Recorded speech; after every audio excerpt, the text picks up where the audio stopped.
नाज़रीन, election transmission में हिकु भेरो ॿीहर भलीकार गैर हतमी गैर सरकारी नतीजा अवां सां शेयर करण जो सिलसिलो सिंध टीवी न्यूज़ ते जारी आहे।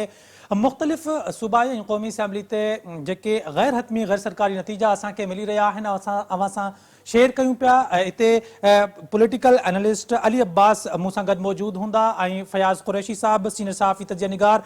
अवां ॿिन्ही जी वॾी महिरबानी।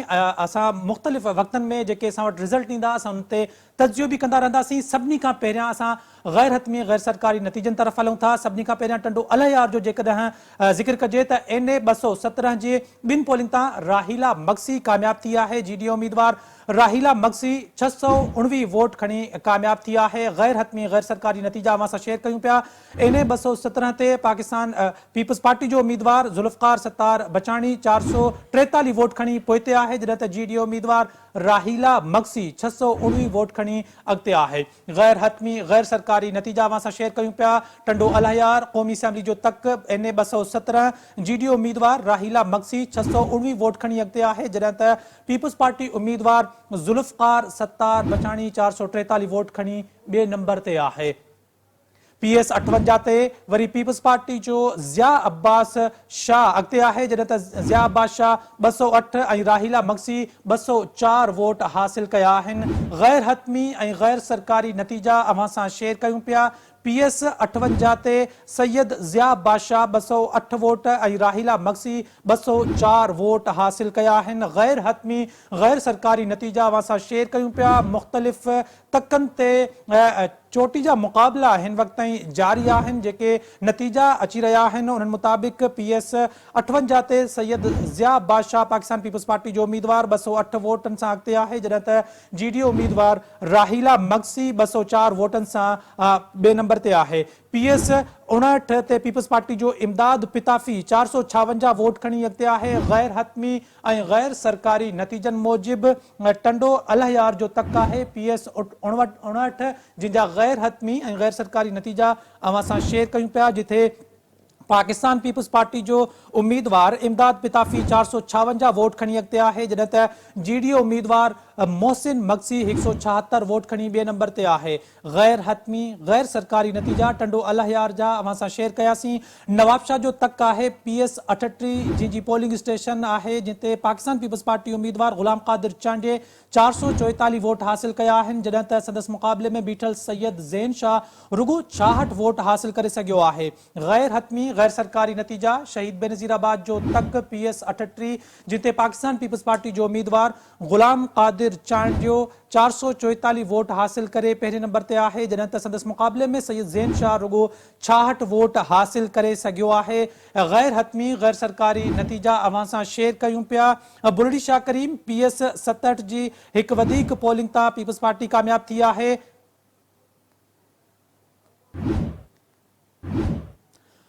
पोलिंग स्टेशन टाउन कमेटी हितां खुरम करीम सूमरो 368 वोट हासिल कया आहिनि, जॾहिं त STP सरबराह डॉक्टर कादिर मक्सी 126 वोट हासिल करे सघियो आहे।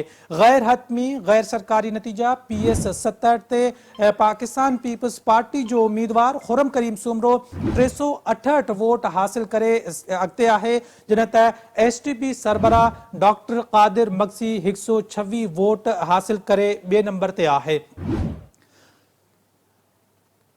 समारोह में PS 49 जी ॻाल्हि कजे त सरदार शाह पाकिस्तान पीपल्स पार्टी जो उम्मीदवार 197 वोट हासिल करे पहिरें नंबर ते आहे, जॾहिं त ख़िज़र हयात 137 वोट हासिल करे ॿिए नंबर ते आहे। गैर हतमी ऐं गैर सरकारी नतीजा अवां सां शेयर कयूं पिया। उमरकोट जो तक PS 49 पाकिस्तान पीपल्स पार्टी जो उम्मीदवार सैयद सरदार शाह 197 वोट हासिल करे पहिरें नंबर ते आहे, जॾहिं त GDA जो उम्मीदवार ख़िज़र हयात मंगरियो 137 वोट हासिल करे सघियो आहे। गैर हतमी ऐं गैर सरकारी नतीजा अवां सां शेयर कयूं पिया। कुनरी जो तक आहे। PS 51 कुनरी ते ॿिनि पोलिंगनि तां पीपल्स पार्टी जो तैमूर टालपुर कामयाब थियो आहे। तैमूर टालपुर 326 ऐं GDA जे दोस्त मोहम्मद मेमून 351 वोट हासिल कया आहिनि।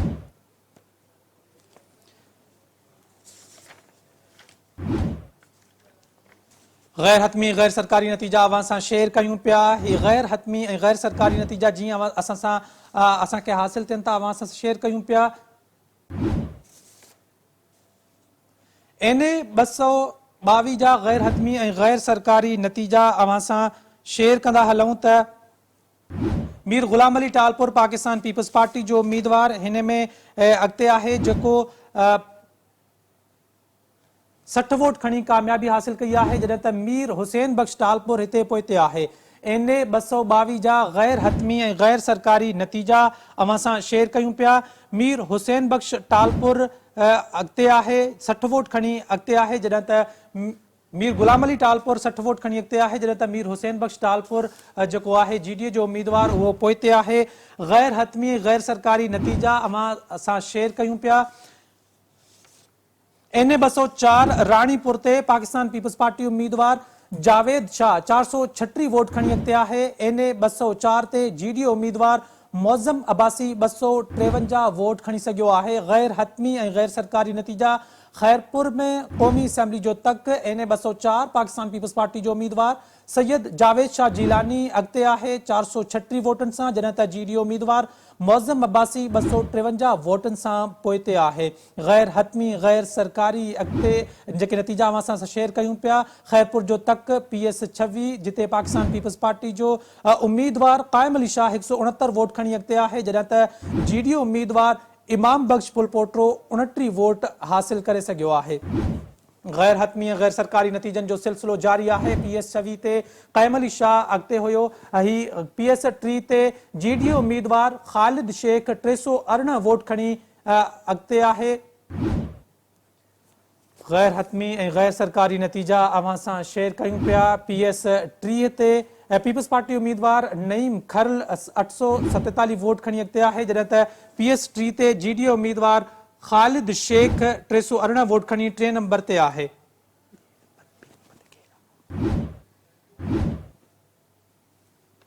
खैरपुर जे तक PS 28 ते पीपल्स पार्टी उम्मीदवार साजिद बांबण 1402 वोट खणी अॻिते आहे, जॾहिं त PS 28 ते GDA उम्मीदवार इस्माइल शाह 1028 वोट खणी 2 नंबर ते आहे। गैर हतमी ऐं गैर सरकारी नतीजा अवां सां शेयर कयूं पिया।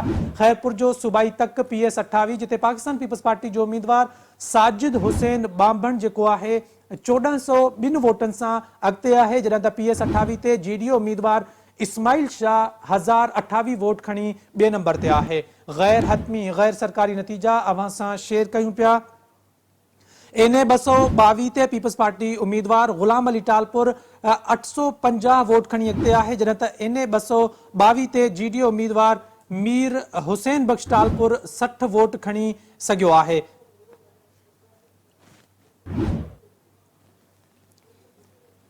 एन ए 222 ते पीपल्स पार्टी उम्मीदवार गुलाम अली टालपुर 850 वोट खणी अॻिते आहे।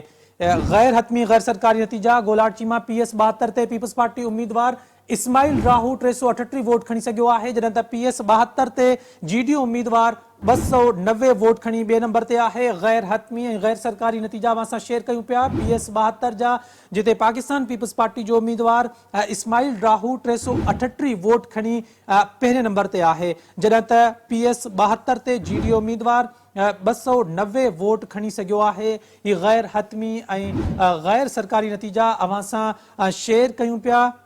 एन ए 216 ते मटियारी ते नून लीग उम्मीदवार बशीर मेमून अॻिते आहे। नून लीग उम्मीदवार बशीर मेमून 1287 वोट खणी अॻिते आहे, जॾहिं त पीपल्स पार्टी उम्मीदवार मखदूम जमीलुज़्ज़मान 642 वोट खणी 2 नंबर ते आहे। गैर हतमी गैर सरकारी नतीजा अवां सां शेयर कयूं पिया। एन ए 225 ठट्टे ते पीपल्स पार्टी उम्मीदवार सादिक मेमन 950 वोट खणी अॻिते आहे। गैर हतमी गैर सरकारी नतीजा अवां सां शेयर कयूं पिया। एन ए 225 जा सादिक मेमन पाकिस्तान पीपल्स पार्टी जो उम्मीदवार 950 वोट खणी अॻिते आहे, जॾहिं त PMLN जो उम्मीदवार रसूल बख्श जाखरो 2 नंबर ते आहे। गैर हतमी ऐं गैर सरकारी नतीजा अवां सां शेयर कयूं पिया। नाज़रीन, खैरपुर जो तक आहे एन ए 203 जिते पाकिस्तान पीपल्स पार्टी जो उम्मीदवार सैयद फज़ल शाह जेको आहे उहो अॻिते आहे, जॾहिं त GDA जो उम्मीदवार सदरुद्दीन शाह पोइते आहे। नाज़रीन, गैर हतमी गैर सरकारी नतीजा असां सां जीअं असांखे मिलंदा वेंदा असां अवां सां शेयर कंदा वेंदासीं। पैनलिस्ट मूं सां गॾु मौजूदु आहिनि। अली अब्बास, कीअं पिया ॾिसो ट्रेंड? कीअं अव्हांखे नतीजे सरप्राइज़ कयो आहे या एक्सपेक्टेड हुया ये नतीजा? सिंध जे हवाले सां त इहे ई एक्सपेक्टेड नतीजा जेके हुया, मतिलबु ॾिठो वञे त पीपल्स पार्टी जो एक्सपेक्टेड हुयो त हिते उन्हनि खे जेको आहे मेजॉरिटी हिते सीटूं मिलनि सिंध में, ऐं मुख़्तलिफ़ सीटुनि ते अञा जेके जेसि ताईं नतीजा मुकमिल अचनि तेसि ताईं अञा कंहिं मुकमिल कंहिं ॻाल्हि खे जो कंक्लूड करे कोन थो सघिजे, छो त सिंध में एक्सपेक्टेड हुयो त कुझु सीटुनि ते कुझु सरप्राइज़ मिलनि कुझु डिस्ट्रिक्ट्स में, जिथे मतिलबु पीपल्स पार्टी खे एतिरो एक्सपेक्टेड न हुयो त एतिरो वॾी का टफ टाइम मिले। जीअं मिसाल छो त JUI जो जेको एलिमेंट आहे सिंध में फर्स्ट टाइम एतिरे मतिलबु हिकिड़े हाइप जे हिसाब सां JUI वारो फैक्टर जेका या जैकमाबाद कश्मीर इन पासे वारी पट्टी आहे, इन में हमेशह रहियो आहे। पर हाणे जेको बाक़ाइदे हिकिड़ो मुनज़िम तरीक़े सां उन्हनि हिकिड़ो पंहिंजा कैंडिडेट्स मैदान में लाथा या वरी इलेक्शन कैंपेन कई, त उहो वारो जेको कुझु एक्सपेक्टेड हुया त उन्हनि मां कुझु सरप्राइज़ मिलनि। ऐं ॿियो आहे फैक्टर GDA जूं पंहिंजूं जेके सीटूं आहिनि खैरपुर में आहे, जीअं पीर सदरुद्दीन शाह वारो या फज़ल शाह वारो मुक़ाबिलो हुयो, या जेको आहे हेॾे दादू वारे पासे जेको आहे, त उन्हनि में GDA जे कुझु पॉकेट्स में इहो एक्सपेक्टेड हुयो त GDA कुझु तरीक़े सां अचे। बाक़ी नॉर्मली अच्छा ॿी जेका वॾी हूंदी उहा सरप्राइज़िंग सिचुएशन हूंदी उहा हूंदी कराची वारी, छो त कराची मां अञा ताईं नतीजा मुकमिल अचण या रिज़ल्ट एक्सपेक्टेशन छा आहे कराची में अव्हांजी? कराची में ख़ासि करे एक्सपेक्टेशन आहे इंडिपेंडेंट जो रेशो जेको आहे घणो अचे, छो त अर्बन वोट आहे हुते। अर्बन वोट में जेको PTI वारो जेको हल्को आहे उनखे जेको आहे बैकवर्ड करण खां पोइ उहे माण्हू जीअं साॻियो ई जेका नादरन पंजाब वारी या सेंट्रल पंजाब वारी सूरत हाल आहे, जिते अर्बनाइज़ वोट आहे, जिथे हिकिड़ो शौरी वोट आहे, उन्हनि खे उहे बाक़ाइदा हिकिड़ा मतिलबु उन्हनि खे हिकिड़ो वेल अवेयर माण्हू हुया त उनखे असांखे कहिड़े आणो आहे अॻिते। बाक़ी पीपल्स पार्टी जूं कुझु सीटूं एक्सपेक्टेड आहिनि, ख़ासि करे मलीर वारी सीट जेका आहे, मलीर वारो UL पीपल्स पार्टी हूंदो आहे। ऐं बल्दिया वारी जेका सीट आहे मंदू ख़ैल ऐं जेको आहे उहा वारी सीट आहे जेका मुस्तफ़ा कमाल वारी, या कुझु अहिड़ियूं ॿ सीटूं आहिनि जिथे MQM खे का बरतरी थिए या ॿ टे। बाक़ी जनरली जेको साउथ पंजाब माना साउथ कराची जी ॻाल्हि कयूं, जेका DHA वारी सीट आहे उते बि थी सघे थो को इंडिपेंडेंट या को ॿियो। बाक़ी सेंट्रल कराची में मतिलबु आहे सरप्राइज़ अहिड़नि एरियाज़ में मिलण जी आहे हिकिड़ी मतिलबु एक्सपेक्टेशन जेसिताईं रिज़ल्ट मुकमिल अचनि। बाक़ी सिंध में नॉर्मल विन जेको आहे जेको नज़र बि अचे पियो ऐं ख़ासि करे पीपल्स पार्टी जो ई हूंदो अॻिते। फैज़ साहब, नतीजा अव्हांजे साम्हूं आहिनि, जेतोणीकि गैर हतमी गैर सरकारी आहिनि, अञा अणपूरा आहिनि, मुकमल रिज़ल्ट को बि न थियो आहे। अव्हांखे छा पियो लॻे, का सरप्राइज़िंग रिज़ल्ट या का अहिड़ो नतीजो जेको अव्हांखे एक्सपेक्टेड न हुयो पर उहो अव्हांजी एक्सपेक्टेशन जे ख़िलाफ़ आयो हुजे? महिरबानी अशफाक, जहिड़ी रीति पाण सिंध TV जी जेका ख़ुसूसी जेका इलेक्शन ट्रांसमिशन में समूरी जेके सिंध ऐं ख़ासि तौर ते पाकिस्तान या क़ौमी असैम्बली या पंजाब ख़ैबर पख्तूनख्वा या बलूचिस्तान जी सीटुनि जे हवाले सां नतीजा ॿुधायूं पिया, ऐं हिकिड़ी सिंध TV जी हमेशह इहा रवायत बि रही आहे, कोशिश बि रही आहे त जेके चूंड नतीजा आहिनि उन्हनि खे न सिर्फ़ु बहितर ऐं मुंज़िम नमूने सां अहिड़े अंदाज़ सां ॾिजे जो माण्हुनि खे न सिर्फ़ु ॼाण मिले बल्कि उहे हक़ीक़त ते मुबनी हुजनि। हिन वक़्तु जेके क़ौमी असैम्बली या सिंध असैम्बली जे जेके मुख़्तलिफ़ तबक़नि उन जा नतीजा जेके गैर हतमी ऐं गैर सरकारी आहिनि, ऐं ज़ाहिर हिकिड़ी शॉर्ट लेवल आहे हिकिड़ी पोलिंग स्टेशन्स जी, जंहिंजे ज़रिए जेके नतीजा जेके आहिनि उहे असांखे हासिलु थियनि था। त जेका हिकिड़ो लेवल जेको नज़र अचे पियो थो पोलिंग स्टेशन्स जो वोटनि जी जेके अक्सरियत खणण जे हवाले सां, उन में हिन वक़्तु ताईं पाकिस्तान पीपल्स पार्टी जेका आहे उहा सिंध में यानी सूबाई सीटूं या क़ौमी असैम्बली जेके सीटूं आहिनि उन में थोरी हुनजी जेका पोज़ीशन आहे उहा मथां ई नज़र पई थी अचे। पर हिकिड़ो तक जेको मटियारी जो जंहिं ते ज़िक्र कयूं पाण, हमेशह हिन तक ते मख़तूम जेका बिरादरी आहे, मख़तूम ॿाहिरि जेके रहिया आहिनि या मख़तूम साहिब जा जेके औलाद फर्ज़ंद रहिया आहिनि, उन्हनि हमेशह हितां कामयाबी माणी आहे ऐं हमेशह मेमन बिरादरी उनजो हिकिड़ो वॾो इन तक में वोट बि रहियो आहे, पर उहे मखदूम जे अगेंस्ट में रहिया आहिनि। ऐं बशीर मेमन इंडक्शन बि हिकिड़ी वॾी हिकिड़ी इन तक में जेका मुस्लिम लीग नून ज़ाहिर हिकिड़ी पीपल्स पार्टी जो वोट आहे सिंध में, हमेशह पाण ईअं ई चवंदा आहियूं।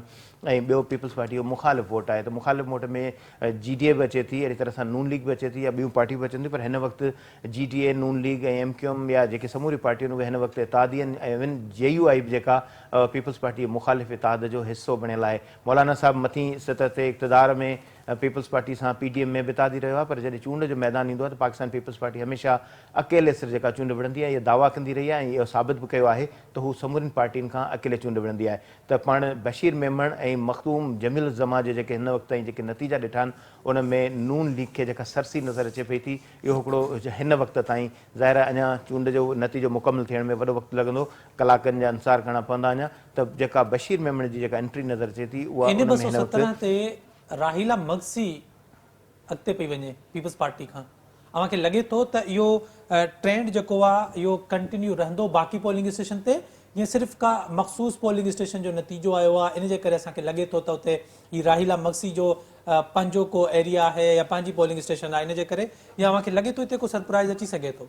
अशफाक, अहिड़ा केतिरा ई राहिला मक्सी आहे या शाज़िया मरी वारो जेको तक अगेंस्ट में जुणेजो साहिबु आहे, या अहिड़े अंदाज़ सां जेके उम्मीदवार आहिनि, जहिड़ी तरह सां पाण मथे गोटकी हलिया वञूं त मियां मिठू वारो मामिलो आहे, या अहिड़ी तरह सां अली गौर साहिबु वारा आहिनि, हिकु पासे पीपल्स पार्टी में वेठा आहिनि, पर ॿिए पासे पीपल्स पार्टी जा जेके मुखालिफ़ आहिनि उन्हनि सां बि जेको हू उनजी जेका मदद करे रहिया आहिनि। त अहिड़े क़िस्म जा अहिड़ा जेके ब्रेक थ्रू जेके आहिनि इहे हिकिड़ा ॾिसण वटा हूंदा। ऐं हिन वक़्तु जहिड़ी तरह सां पाण ज़िक्र कयोसीं राहिला मक्सी जो, त कुझु जेके पोलिंगूं आहिनि उन्हनि में उहा अॻिते नज़र अचे थी। जहिड़ी रीति बशीर मेमन आहे या राहिला मक्सी आहे, त अहिड़ी तरह सां सांगड़ वारो जेको तक जेको शाज़िया मरी, उनजी बि हिकिड़ी वॾी हिकिड़ी हैसियत रही आहे। ऐं गुज़िरियल क़ौमी असेंबली में हू जनरल सीटुनि ते खटण वारी जेका औरत उम्मीदवार रही आहे, हिन वक़्तु 5% जो हिकिड़ो फार्मूलो जेको आहे उन ताईं महदूद कयो वियो त औरतुनि खे जनरल सीटुनि में नामज़द कयो वेंदो। त हिन वक़्तु जेका शाज़िया मरी जेका पोज़ीशन आहे उन में कुझु पोलिंगूं हिन वक़्तु ताईं उहे बि नज़र आयूं जेके उनखे उन शाज़िया मरी खे घटि वोट हासिलु थिया आहिनि, ऐं जुणेजो साहिबु जेको आहे उन वधीक वोट हासिलु कया आहिनि। हाणे शाहनवाज़ जुणेजो साहिबु पाकिस्तान पीपल्स पार्टी जो केतिरे अरसे ताईं हिकिड़ो हिसो रहियो आहे, क्लासिकल वॾेरे जी हैसियत सां घोड़नि जो वॾो हिकिड़ो शौक़ीन सियासी अॻवान बि रहियो आहे। इन सां गॾोगॾु उनजी हिकिड़ी इलाइक़े में फ़ैसिलनि जे हवाले सां हिकिड़ी वॾी अहमियत रही आहे। पर इहो पहिरीं दफ़ो आहे शाहनवाज़ जुणेजो साहिब जो जेको औलाद जेको आहे उहो पाकिस्तान पीपल्स पार्टी खां अलॻि थी करे हुन ॿी पार्टी जॉइन करे मुक़ाबिलो कयो पीपल्स पार्टी सां। त इहो बि हिकिड़ो ब्रेक थ्रू में हिकिड़ो इहो इंडक्शन नज़र अचे थी त पीपल्स पार्टी खे सांगड़ में हिन वक़्तु जेका पोज़ीशन आहे उन में कुझु कमज़ोरी महसूसु थिए थी। हाणे उन जा सबबु ज़ाहिर मुसलसिल हुकुमरानी जा बि सबबु थी सघनि था सबबु, पर उन जे अगेंस्ट में जेकॾहिं पाण शाज़िया मरी जी जेकॾहिं कारकर्दगी ॾिसूं त उन वफ़ाक़ में जेका 16 महीना हुकुमरानी जे दौरान जेका वज़ारत रही आहे, बेनज़ीर इनकम सपोर्ट प्रोग्राम वारो जेको पोर्टफोलियो रहियो आहे, उन में हुन तमामु घणो जेको इलाइक़े में माण्हुनि खे उन में घणो साथ ॾिनो आहे, नवाज़ियो आहे। त उन हिसाब सां इहा ॻाल्हि सभिनी जेके बहसनि में इहा रही आहे त शाज़िया मरी जेको पंहिंजे इलाइक़े में न सिर्फ़ु कमु बि कयो आहे, बल्कि अहिड़े क़िस्म सां जे हवाले सां जेका वज़ारत हुई उन में पंहिंजे माण्हुनि खे अॻु भरो रखियो आहे। त उन बुनियाद ते उनजी हिकिड़ी पोज़ीशन मज़बूत ठहियलु आहे। पर हाणे जेके नतीजा अचनि पिया त उन में इहा सूरत हाल जेका साम्हूं आई आहे, इहा बि हिकिड़ी अहमियत हामिल आहे त उनखे अगेंस्ट में टक्कर में अहिड़ो उम्मीदवार मिलियो आहे, उहो हुतां ब्रेक थ्रू ॾेखारे सघे थो। शाज़िया मरी खे टफ टाइम मुमकिन आहे खटी वञे, पर कुझु मार्जिन उनजो घटि थी सघे थो। अहिड़ी तरह सां ॿिया बि जेके तक आहिनि, एजाज़ जखरानी साहिबु आहे, उनजो तक आहे कज़न मीर मुमताज़ जखरानी, उनजी पाकिस्तान पीपल्स पार्टी सां नाराज़गी, या अहिड़ी तरह सां आज़ाद उम्मीदवार जी हैसियत में भेण। त हिन वक़्तु जेको हिकिड़ो आज़ाद उम्मीदवार गुज़िरियल 2018 जी जेका चूंड हुई उन में PTI हिकिड़ो सरप्राइज़ ॾिनो हुयो, ऐं ज़ाहिर हर जेको मीडिया पर्सन इन ॻाल्हि ते इतफ़ाक़ रखी रहियो हुयो त हीअ जेका कामयाबी थी रही आहे अनबिलीवेबल आहे, यानी नाक़ाबिले यकीन जेका कामयाबी हुई। त हिन 2024 जी जेका चूंड आहे उन में आज़ाद उम्मीदवारनि वारो जो किरदारु आहे उहो हिकिड़ो तारीख़ी ऐं हिन हवाले सां इलेक्शन जे हवाले सां हिकु नंबर शेयर कयां त हिन इलेक्शन में जेके पूरे मुल्क में आज़ाद उम्मीदवार आहिनि उन्हनि जो तादाद 11,000 आहे, यानी टोटल जेके उम्मीदवार आहिनि क़ौमी या चइनी सूबाई असेंबलियुनि जा मिलाए करे उन्हनि जो नंबर आहे 17,000, जंहिंमें 11,000 आज़ाद उम्मीदवार इलेक्शन में हिसो वठनि। अली अब्बास साहब कीअं पिया ॾिसो 1/3 वारो यही सम्झो डिफरेंस है। अली अब्बास साहब, जेकॾहिं इन सॼी इलेक्शन वारी सूरत हाल ऐं पंजाब में जेको असां ॻाल्हि पिया कयूं त ट्रेंड पियो थिए, त अव्हांखे लॻे थो इन सां स्टेबिलिटी ईंदी मुल्क में, या अनस्टेबिलिटी वधंदी, पॉलिटिकल अनस्टेबिलिटी वधंदी जेकॾहिं इंडिपेंडेंट जो तादाद वधी वियो ऐं पार्टियूं जेके आहिनि उहे जेके आहिनि मिनॉरिटी में रहिजी वियूं ऐं मेजॉरिटी उन्हनि जी थी वई त। अच्छा, ॾिठो वञे त जेको सवाल हाणे स्टेबिलिटी ऐं इंस्टेबिलिटी खां थोरो हाणे अॻिते हलियो वियो आहे। अॻिते वियो आहे त मतिलबु how will you manage these all the independents, ठीकु आहे न? एग्जैक्टली हा, exactly in the formation of government of course. हाणे असुल में जेको हिकिड़ो पहिरियों जेको बिलावल साहब बयानु आयो त असां इंडिपेंडेंट सां गॾिजी गवर्नमेंट ठाहींदासीं, हिकिड़ो ऑप्शन आहे हुन वटि त पीपल्स पार्टी उहो ई साॻियो बैगूं खणी वञी करे उते वेही रहंदी। ज़ाहिरी ॻाल्हि आहे, सिंध हाउस जा वरी मेला मचंदा ऐं सॼो हिकिड़ो सिस्टम वरी शुरू थींदो। असां वारो जेको माना उहो साॻियो पुराणो बाबा पैसा फेंक तमाशा देख वारो, ठीकु आहे न? हिकिड़ो ऑप्शन उहो ई आहे। ॿियो ऑप्शन इहो आहे त नून लीग सां उहे मिलनि, IPPs जेके आहिनि उहे उन्हनि खे जेको आहे IPPs, छो त जहांगीर तरीन साहब को is not can be ignored of course. Ali Ahmad साहब, चीफ इलेक्शन कमिश्नर मीडिया सां पियो ॻाल्हाए, अचो त पोइ नाज़रीन चीफ इलेक्शन कमिश्नर जेको आहे हिन वक़्तु मीडिया सां ॻाल्हाए रहियो आहे, मीडिया सां ॻाल्हि ॿोल कई आहे, उहा बि असां थोरी देरि में शेयर कंदासीं। ज़ाहिर आहे हिन पूरे इलेक्शन प्रोसेस ते जेका ॻाल्हि चीफ इलेक्शन कमिश्नर कंदो, ज़ाहिर आहे उहा ई असां फ़िलहाल जेका आहे हतमी सम्झंदासीं त उहे इलेक्शन जे हवाले सां छा था चवनि, इलेक्शन खे उन्हनि केतिरो साफ़ ऐं शफ़ाफ़ रखियो आहे ऐं केतिरो रिज़ल्ट जेको आहे, जेको इलेक्शन मैनेजमेंट सिस्टम जेको ठाहियो वियो आहे EMS, जेको गुज़िरियल इलेक्शन में RTS हुयो, उहो केतिरो इफिशिएंटली ऐं इफेक्टिवली जेको आहे कमु थो करे। जीअं असांखे चीफ इलेक्शन कमिश्नर जा असांखे टिकर बि असां ॾिठासीं त राति 2 बजे ताईं हू रिज़ल्ट जेके आहिनि कंप्लीट करे सघनि था। हाणे ॾिसणो आहे त छा वाकई रिज़ल्ट जेके आहिनि उहे राति 2 बजे ताईं कंप्लीट थी वेंदा या न थींदा। उन सां गॾोगॾु अहम सवाल इहो बि आहे त इलेक्शन जो टाइम ख़तम थी चुको आहे, अवाम हिन वक़्तु पंहिंजे घरनि में मौजूदु आहिनि। जीअं थ्रेट जे करे नेटवर्क, मोबाइल नेटवर्क ऐं इंटरनेट सर्विस बंदि कई वई हुई, ज़ाहिर आहे उहो थ्रेट हींअर ख़तम थी वियो हूंदो ऐं उन थ्रेट खे ख़तम थियण खां पोइ हीअ सर्विस बि खुलणु खपे त जीअं इलेक्शन जी शफ़ाफ़ियत जेका आहे उहा अञा वधीक वाज़े थी सघे। गैर हतमी ऐं गैर सरकारी नतीजा जीअं अवां सां शेयर कयूं पिया, हैदराबाद जो तक आहे NA 218 जी लेडीज़ पोलिंग तां तारिक शाह जामोट कामयाब थियो आहे। पीपल्स पार्टी जे तारिक शाह 145 ऐं GDA जे मोहम्मद रिज़वान 33 वोट हासिल कया आहिनि। गैर हतमी गैर सरकारी नतीजा अवां सां शेयर कयूं पिया। PS 60 जी पोलिंग स्टेशन 70 जो पीपल्स पार्टी जो जाम खान शोरो कामयाब थियो आहे। GDA जो अयाज़ लतीफ़ पली जो 41 वोट खणी सघियो आहे। PS 60 जी पोलिंग स्टेशन ते पीपल्स पार्टी जो उम्मीदवार जाम खान शोरो जेको आहे 70 वोट खया आहिनि, जॾहिं त GDA जे अयाज़ लतीफ़ पली जो 41 वोट हासिल कया आहिनि। गैर हतमी ऐं गैर सरकारी नतीजा अवां सां शेयर कयूं पिया। NA 207 जी पोलिंग 140 तां आसिफ ज़रदारी कामयाब थियो आहे। आसिफ ज़रदारी 470 ऐं सरदार शेर मोहम्मद रिंद 33 वोट खणे 2 नंबर ते रहियो आहे। गैर हतमी गैर सरकारी नतीजा अवां सां शेयर कयूं पिया। NA 207 ते आसिफ ज़रदारी 670 वोट खणी अॻिते आहे। PS 60 जी पोलिंग 140 तां डॉक्टर अज़रा पेचुओ अॻिते आहे। डॉक्टर अज़रा फज़ल पेचुओ 678 ऐं GDA जे मीर बहावल खान रिंद 3 वोट हासिल कया आहिनि। गैर हतमी ऐं गैर सरकारी नतीजा अवां सां शेयर कयूं पिया। सखर जे तक NA 200 ते पीपल्स पार्टी उम्मीदवार नोमान इस्लाम शेख 1650 वोट हासिल करे अॻिते आहे, जॾहिं त GDA जो उम्मीदवार दीदार जतोई 300 वोट खणी 2 नंबर ते आहे। गैर हतमी गैर सरकारी नतीजा अवां सां शेयर कयूं पिया। सखर जो तक आहे NA 200 जिते पाकिस्तान पीपल्स पार्टी जो उम्मीदवार नोमान इस्लाम शेख 1650 वोट हासिल करे अॻिते आहे, जॾहिं त GDA उम्मीदवार दीदार जतोई 300 वोट खणी सघियो आहे। गैर हतमी ऐं गैर सरकारी नतीजा अवां सां शेयर कयूं पिया। सखर जो ॿियो तक NA 201 जिते पाकिस्तान पीपल्स पार्टी जो उम्मीदवार ख़ुर्शीद शाह 1930 वोट खणे अॻिते आहे, जॾहिं त NA 201 ते GDO उम्मीदवार सालिह ईंदड़ 460 वोट खणे ॿिए नंबर ते आहे। ही गैर हतमी गैर सरकारी नतीजा अवां सां शेयर कयूं पिया।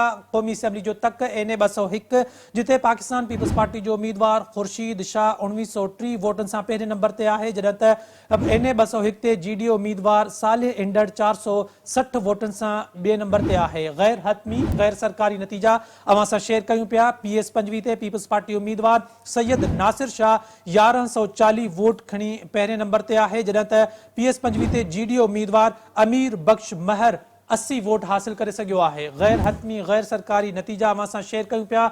जेकमाबाद जो तक आहे NA 190 जा। गैर हतमी गैर सरकारी नतीजा मोहम्मद मियां सुमरो 254 वोट खणी पहिरें नंबर ते आहे। एजाज जखरानी 205 वोट हासिल करे ॿिए नंबर ते आहे। गैर हतमी गैर सरकारी नतीजा जेकमाबाद जो तक NA 190 मोहम्मद मियां सुमरो आज़ाद उम्मीदवार 254 वोटनि सां पहिरें नंबर ते आहे, पहिरीं पोज़ीशन ते आहे। ऐं पाकिस्तान पीपल्स पार्टी जो उम्मीदवार मीर एजाज जखरानी 205 वोट हासिल करे ॿिए नंबर ते आहे। गैर हतमी ऐं गैर सरकारी नतीजा अवां सां शेयर कयूं पिया। जेकमाबाद जो तक NA 190 जंहिंमें मोहम्मद मियां सुमरो 254 वोटनि सां अॻिते आहे, जॾहिं त पाकिस्तान पीपल्स पार्टी जो उम्मीदवार 205 वोटनि सां पोइ ते आहे।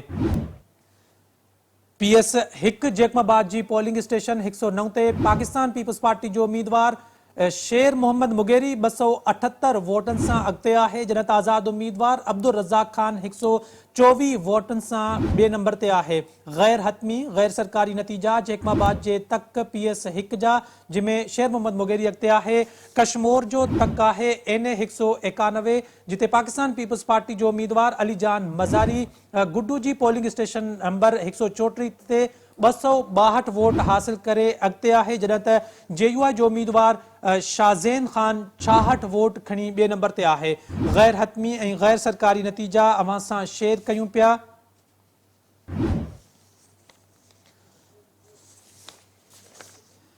मिठी जे तक NA 214 जे 6 पोलिंगनि तां पाकिस्तान पीपल्स पार्टी जो उम्मीदवार अमीर अली शाह कामयाब थियो आहे। अमीर अली शाह 1679 वोटनि सां पहिरें नंबर ते, जॾहिं त अब्दुल रज़ाक राहिमू 1566 वोटनि सां ॿिए नंबर ते आहे। गैर हतमी ऐं गैर सरकारी नतीजा अवां सां शेयर कयूं पिया।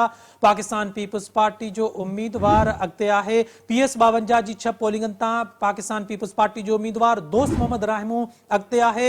दोस्त मोहम्मद राहिमू 2648 ऐं GDA जे शेर खान समेत जो 568 वोट हासिल कया आहिनि। गैर हतमी ऐं गैर सरकारी नतीजा अवां सां शेयर कयूं पिया। थरपारकर जो तक NA 215 जी पोलिंग स्टेशन तां गैर हतमी गैर सरकारी नतीजनि मूजिबि अरबाब गुलाम रहीम 1744 वोटनि सां अॻिते आहे, जॾहिं त पीपल्स पार्टी जे महेश मलाणी 227 वोट हासिल कया आहिनि। गैर हतमी ऐं गैर सरकारी नतीजा अवां सां शेयर कयूं पिया।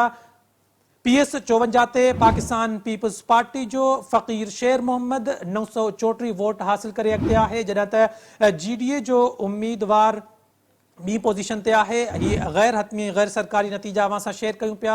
PS 54 ते पाकिस्तान पीपल्स पार्टी जो उम्मीदवार फ़कीर शेर मोहम्मद बलालाणी अॻिते आहे 934 वोटनि सां, जॾहिं त जेको GDA जो उम्मीदवार आहे उहो ॿिए नंबर ते आहे। गैर हतमी ऐं गैर सरकारी नतीजा अवां सां शेयर कयूं पिया। PS 48 जे 4 पोलिंगनि तां पाकिस्तान पीपल्स पार्टी जो उम्मीदवार तारिक टालपुर अॻिते आहे। तारिक टालपुर 1509 वोटनि सां पहिरें नंबर ते, जॾहिं त GDA जे अरबाब इनायतुल्ला 333 वोट हासिल कया आहिनि। गैर हतमी गैर सरकारी नतीजा अवां सां शेयर कयूं पिया। PS 47 जी 1 पोलिंग तां पीपल्स पार्टी जो नूर अहमद भुरगड़ी कामयाब थियो आहे। नूर अहमद भुरगड़ी 219 ऐं मीर जानुल्ला 57 वोट हासिल कया आहिनि। गैर हतमी ऐं गैर सरकारी नतीजा अवां सां शेयर कयूं पिया। मीरपुर ख़ास जो तक PS 47 जिनजा गैर हतमी गैर सरकारी नतीजा नूर अहमद भुरगड़ी 219 वोटनि सां अॻिते आहे। नाज़रीन, गैर हतमी ऐं गैर सरकारी नतीजा जीअं ईंदा वेंदा अवां सां शेयर करण जो इहो सिलसिलो जारी रहंदो। सिंध TV नेटवर्क जेको आहे इलेक्शन ट्रांसमिशन में पंहिंजे नाज़रीन खे गैर हतमी गैर सरकारी नतीजनि जे हवाले सां अप टू डेट रखण जो जेको सिलसिलो आहे उहो जारी रखियो आहे। तजिया निगार अली अब्बास साहब ऐं फयाज़ कुरैशी साहब असां सां गॾु मौजूदु आहिनि। अली अब्बास साहब, जीअं मुख़्तलिफ़ तकनि में असां ॾिसूं पिया त पाकिस्तान पीपल्स पार्टी ईअं नाहे त सॼा मैदान मारे पई, किथे किथे मुख़ालिफ़ उम्मीदवार बि सुठी लीड सां अॻिते वञनि पिया। त अव्हांखे छा थो लॻे त 15 सालनि जी जेका परफॉर्मेंस आहे उन जी कावड़ हाणे अव्हां बि कढे या के ॿिया फैक्टर इन में अची विया आहिनि? अच्छा, कारकर्दगी वारो फैक्टर जेको आहे उहो त बुनियादी आहे, वेरी प्रोमिनेंट मेजर फैक्टर आहे जेको पीपल्स पार्टी सिंध में बि कारकर्दगी जी बुनियाद ते वोट ख़ासि करे सिंध में पवंदा आहिनि?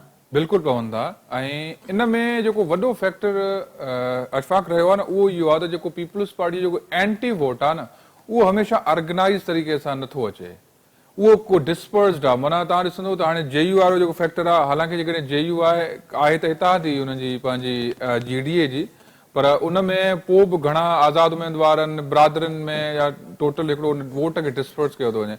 ऐं ॿी ॻाल्हि इहा त ॾिठो वञे त GDA या JU आहे ओड़े तरीक़े सां माण्हुनि खे ऑर्गेनाइज़ या मोबिलाइज़ नाहे कयो जहिड़े तरीक़े सां शुरू। हाणे आया सिर्फ़ु इलेक्शन वारे कैंपेन में आहिनि, हालांकि जॾहिं फ्लड वारो टाइम हुयो या उन खां पोइ पीपल्स पार्टी जेका नाक़िस कारकर्दगी हुनखे हू अहिड़े तरीक़े सां आवाम में सही तरीक़े सां मोबिलाइज़ न आहिनि करे सघिया। अवेयरनेस जो वॾो फैक्टर आहे जेको माण्हुनि खे अञा ताईं उहो नाहे। ऐं हाणे पीपल्स पार्टी मुंहिंजे ख्याल में एतिरो त न खणी थो चई सघिजे घणी वॾी दावा सां, पर इहो हुननि खे ज़रूरु थियो आहे त performance is a factor. Performance जेको आहे हाणे उन्हनि जे लाइ हिकिड़ो क्वेश्चनेबल मतिलबु थींदी पई वञे। ऐं ख़ुदि बिलावल साहब जॾहिं हिते आयो हो हिते कराची में, ऐं उन्हनि कराची खे ख़ासि करे उन्हनि हींअर ॾिठो त असांखे हिकिड़ो वरी मौक़ो ॾियो, असां कराची खे नए तरीक़े सां जेको आहे जोड़ींदासीं। ऐं उन खां पोइ जेको हुनखे हिकिड़ो फेस करिणो पियो, हुनजी कंफ्रंटेशन हुई, उन कंफ्रंटेशन मां इहो साफ़ ज़ाहिर हुयो त now the performance is issue. ऐं हाणे इन जो ईअं त कोन थो चई सघिजे, ऑप्टिमिस्टिकली चई सघिजे त पीपल्स पार्टी ईंदड़ टाइम में शायदि परफॉर्म करे बि सही। ॿियो फेस जेको आहे हाणे जेको वोट ख़रीद करण वारे फैक्टर मां लॻे थो जेको परफॉर्म न करण जे पुठियां लॉजिक छा आहे? त मतिलबु इहो ख़ौफ़ न आहे त अपोजिशन न आहे सिंध में इन जे करे, या अवाम में शऊर न आहे, असां का परफॉर्मेंस जो पुछंदी न, हू का रिपोर्ट त पढ़े कोन थी त सिंध में करप्शन केतिरी आहे, मिसमैनेजमेंट केतिरी आहे, उनखे वञी बेनज़ीर इनकम सपोर्ट प्रोग्राम ऐं ॿिया जेके आहिनि लॉलीपॉप ॾींदासीं वोट। परफॉर्म करण जो वॾे में वॾो सबबु इहो आहे त पीपल्स पार्टी वटि अहिड़ी की सिंध में के वॾा विजनरी पॉलिटिशियंस कोन्हनि सवाइ चंद खां सवाइ। हिकिड़ो वॾेरा लॉबीज़ आहिनि, वॾेरा फैक्टर आहे जेको माण्हुनि जे सर्विसिस में, माण्हुनि जे मतिलबु ख़िदमत में, इंस्टीट्यूशन बिल्डिंग में यकीन ई कोन थो रखे। मतिलबु they want society to be standing for the long. उन्हनि खे सोसाइटी खे जमूद में रखणु उन्हनि जो पहिरियों हिकिड़ो माना उहो आहे, उन्हनि जो पहिरियों टारगेट आहे। सिंध में जेके वॾेरा फैक्टर आहे जेको पीपल्स पार्टी सां नज़रियाती कारकुन त पीपल्स पार्टी हाणे ख़तम थी वियो आहे न। अली वो सब वॾेरा फैक्टर GDA वारे पासे बि आहे, उन पासे ॿिन्ही पासे, हा बिल्कुलु ॿिन्ही पासे सोच साॻी आहे। फैज़ साहब, छा जेके असांखे नतीजा मिलनि पिया हिन वक़्त ताईं, जेके सिंध जी हद ताईं असां PS या क़ौमी जा जेके बि तक हिन वक़्त ताईं अवाम सां शेयर कया आहिनि, जीअं अरबाब गुलाम रहीम वारो तक आहे, उते अरबाब गुलाम रहीम अॻिते आहे, पाकिस्तान पीपल्स पार्टी पोइते आहे। इन ट्रेंड खे अव्हां कीअं था ॾिसो त अरबाब गुलाम रहीम ज़ाहिर आहे हुकूमत में बि नाहे रहियो, उनखां पोइ बि छा अवाम में टच रहण या का ॿियो फैक्टर आहे जंहिंजे करे उतां जी अवाम पाकिस्तान पीपल्स पार्टी खे छॾे अरबाब खे वोट पई करे? अशफाक, मुल्क जी जेके सियासत जा जेके डायनामिक्स आहिनि उहे डिफरेंट कुझु इन तरह सां विरायल आहिनि जो असांजी जेके सोसाइटियूं आहिनि उहे पंहिंजे इलाइक़नि, पंहिंजे माण्हुनि जी ज़बान ऐं पंहिंजे जेको जीअं पंजाबी में पिंड चइजे या सिंधी में पंहिंजो इलाइक़ो या पंहिंजे जेको राज भाग चइजे, उन्हनि बुनियादनि ते घणो विरायल आहिनि। अहिड़ी तरह सां पाण जेकॾहिं माज़ी में जाइज़ो वठूं त ज़ुल्फ़िकार अली भुट्टो जे दौर खां वठी सिंध खे जेका पीपल्स पार्टी जेका उन में सिंध में फ़ोकियत जेका हासिलु रही आहे पीपल्स पार्टी खे, ऐं सिंध जो माण्हू पीपल्स पार्टी सां ज़्यादा घणो लगाव रखंदो आहे। इवन जनरल मुशर्रफ जो ज़मानो पाण ॾिसूं, नवाज़ शरीफ़ जे दौर हुकुमरानीअ वारा वक़्त बि ॾिसूं त सिंध वारो जेको हिसो असांखे नज़र ईंदो उन ते पीपल्स पार्टी जा असर ज़्यादा नज़र ईंदा। वरी अहिड़ी तरह सां पाण पंजाब जो जेकॾहिं जाइज़ो वठूं त पंजाब ॿिनि हिसनि में ज़्यादा विरायल नज़र ईंदो।